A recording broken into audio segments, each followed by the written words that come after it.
Hello बच्चों, कैसे हैं आप। दादाजी की चौपाल खुल चुकी है और दादाजी आपके साथ साथ चौपाल में पहुंच चुके हैं कहानी लेकर। आज की कहानी का नाम है अधूरी मूरत। क्या नाम है? अधूरी मूरत। ये कहानी 2002 में लिखी गई थी, जनवरी माह में। 2002 की जनवरी में इस कहानी को मैंने लिखा था और ये कहानी नंदन में मार्च 2002 के अंक में छपी थी। वो अंक मैं आपको दिखाऊं तो ये वो नंदन का अंक है मार्च 2002 का। आप देखेंगे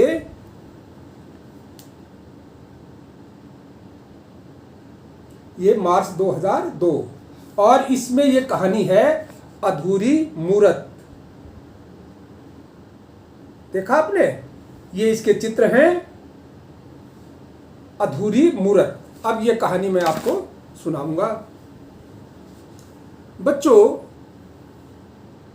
आपने शिल्पी देखे हैं ना? शिल्पी जो तस्वीरें बनाते हैं पत्थर से, छैनी हथौड़े से कुरेद कर जो है पत्थर पर मूर्ति बनाते हैं। ऐसे ही एक मूर्तिकार था, यानी शिल्पी था, उसका नाम था हरिदास। वो एक नगर में रहता था जहाँ पर एक पहाड़ी पर वो चला जाता और उस पहाड़ी पर अच्छे अच्छे पत्थर जो थे उनका चयन कर, यानी उनको छांट कर उन पे मूर्तियाँ बनाता था। उसकी मूर्तियाँ बहुत सुंदर होती थी।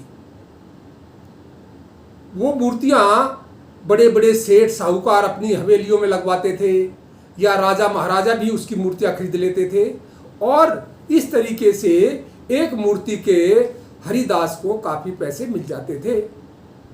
लेकिन एक मूर्ति को बनाने में समय बहुत लगता था, क्योंकि जब पत्थरों की वो छैनी हथौड़े से खुदाई करता और उसके बाद उसमें रंग भरता तो उसमें काफी समय लग जाता था। इस तरीके से जितना पैसा एक मूर्ति से मिलता, अगली मूर्ति बनाने तक उतना पैसा खर्च हो जाता। तो बच्चों, हरिदास का एक बेटा था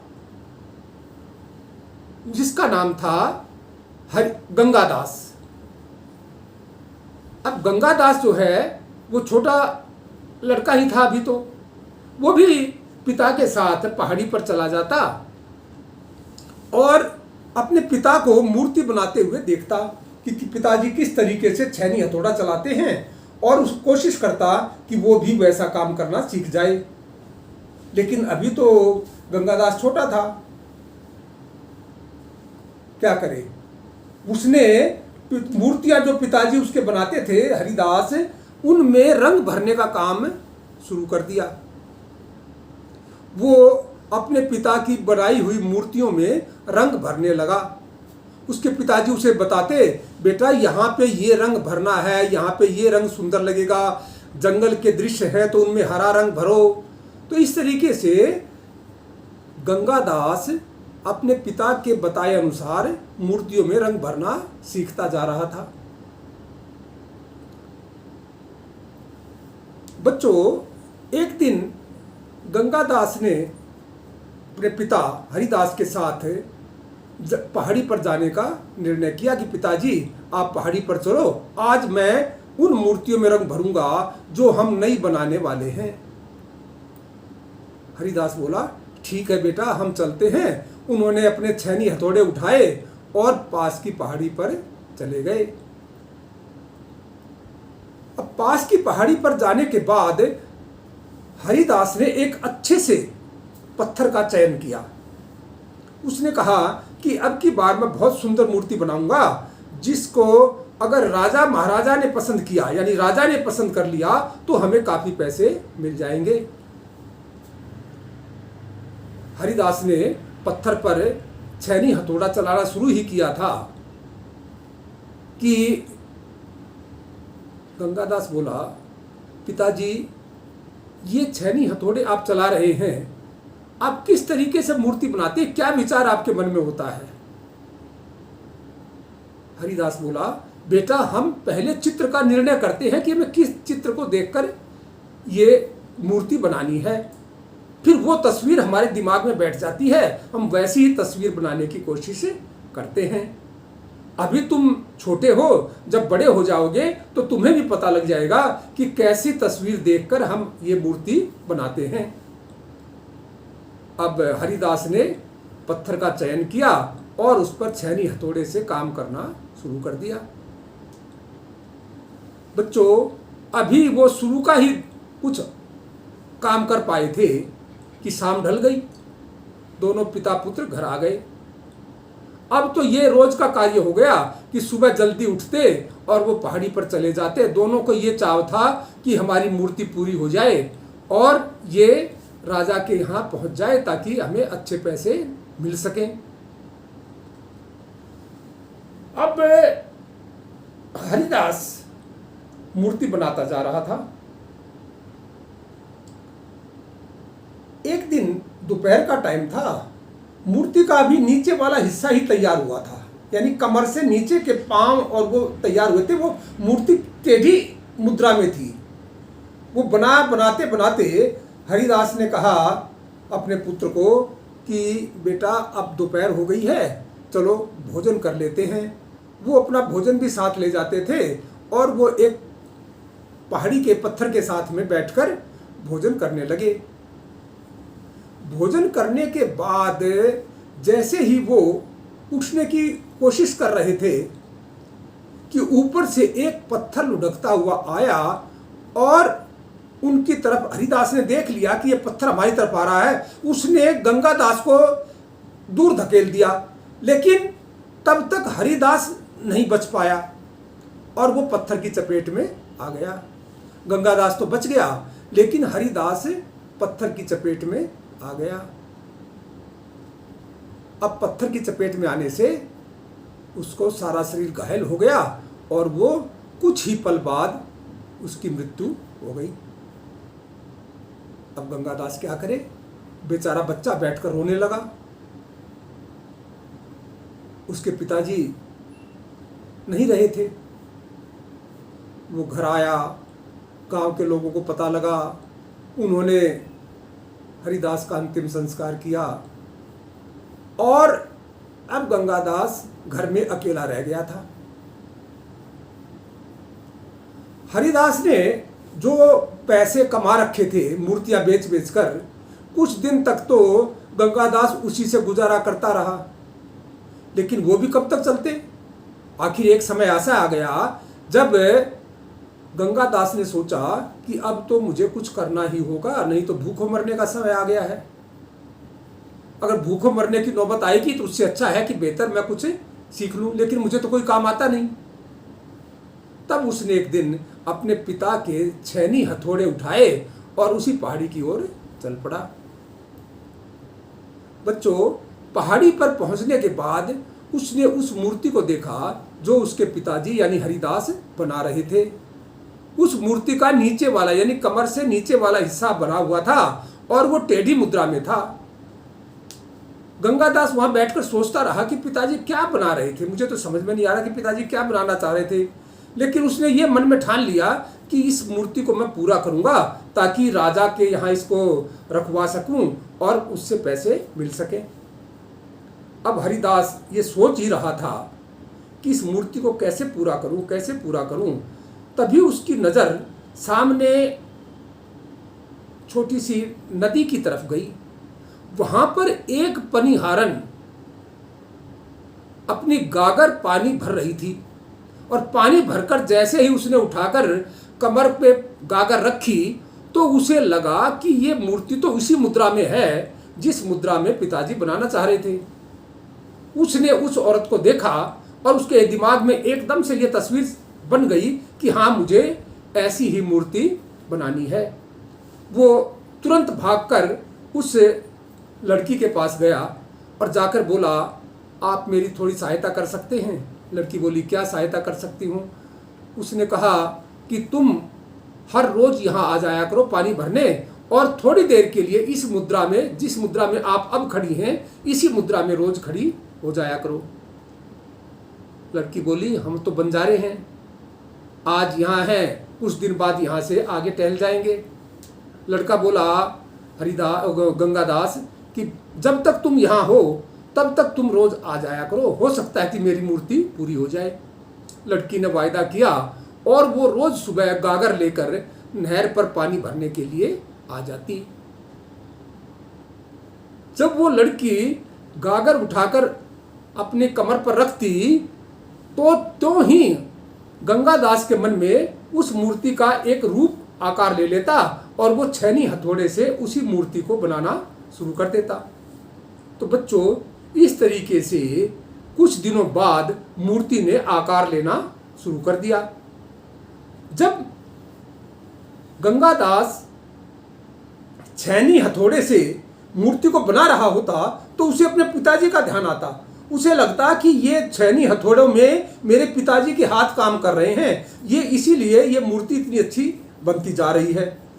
जब वो अपने पिताजी का ध्यान करता तो उसे लगता कि मैं नहीं, पिताजी ही मूर्ति बना रहे हैं। तो बच्चों, जब एकाग्रचित्त होकर उसने मूर्ति बनाई तो मूर्ति बहुत अच्छी बन गई। अब उसने रंग भरना तो जानता ही था, उसने मूर्ति में रंग भरा और वो उसके बेचने के लिए इंतजार कर रहा था कि भाई कोई अच्छा ग्राहक मुझे मिले तो मैं इसे बेच सकूं। और वो शाम को अपने घर आ गया। अगले दिन वहां के राजा का राजकुमार भूपेंद्र, उसका नाम था, वो शिकार खेलने के लिए जंगल में जा रहा था।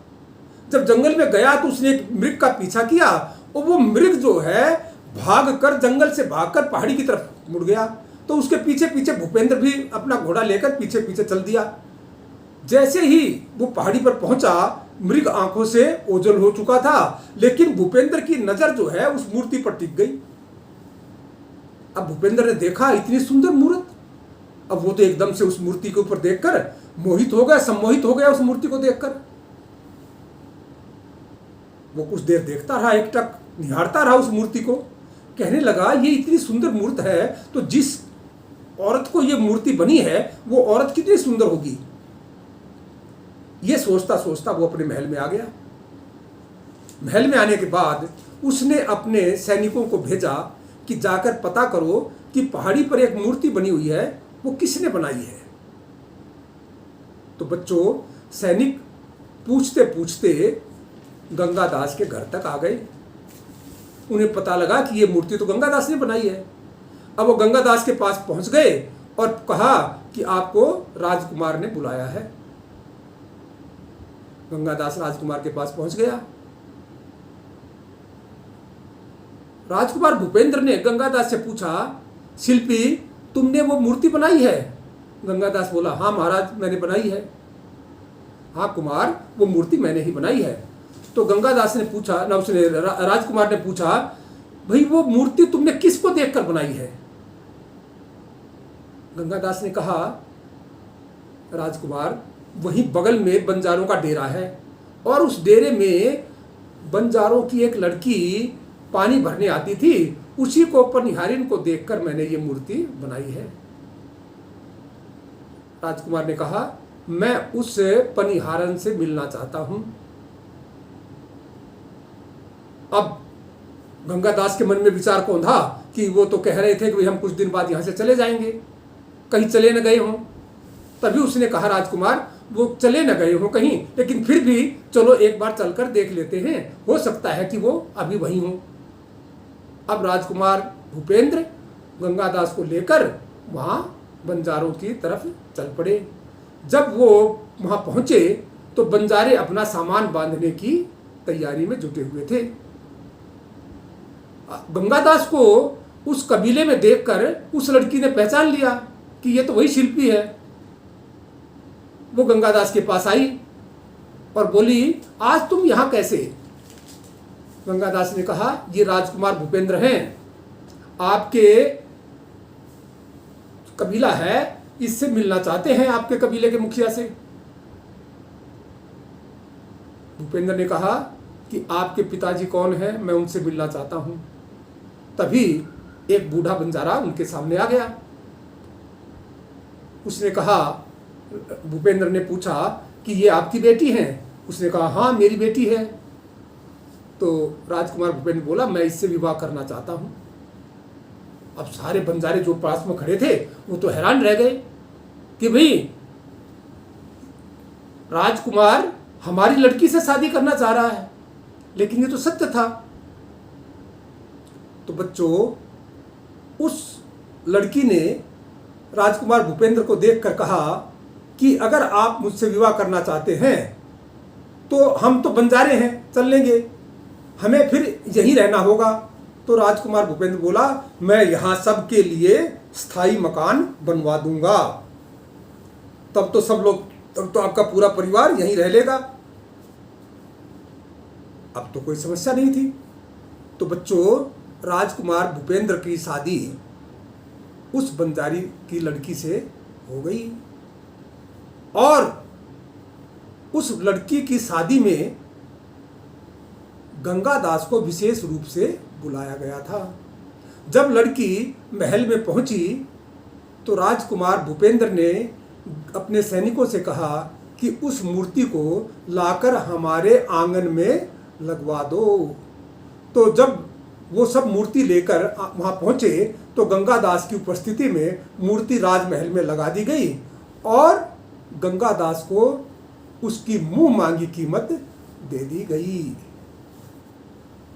आपने देखा कि जब गंगादास पर विपत्ति आई तो उसका मन कितना उद्वेलित हो चुका था, दुखी हो चुका था, लेकिन उसके आत्मबल ने उसमें इतनी शक्ति भर दी कि वह अपने पिता द्वारा बनाई गई अधूरी मूर्त को पूरी कर सका। तो बच्चों, ये अधूरी मूर्त आपने देखी और ये मूर्त जो है ये मार्च 2002 के अंक में छपी थी। तो आज की कहानी आपको कैसी लगी मुझे ज़रूर बताना। अगली बार मैं आपसे एक और अच्छी कहानी के साथ मिलूँगा। तब तक के लिए खुश रहो। नमस्कार।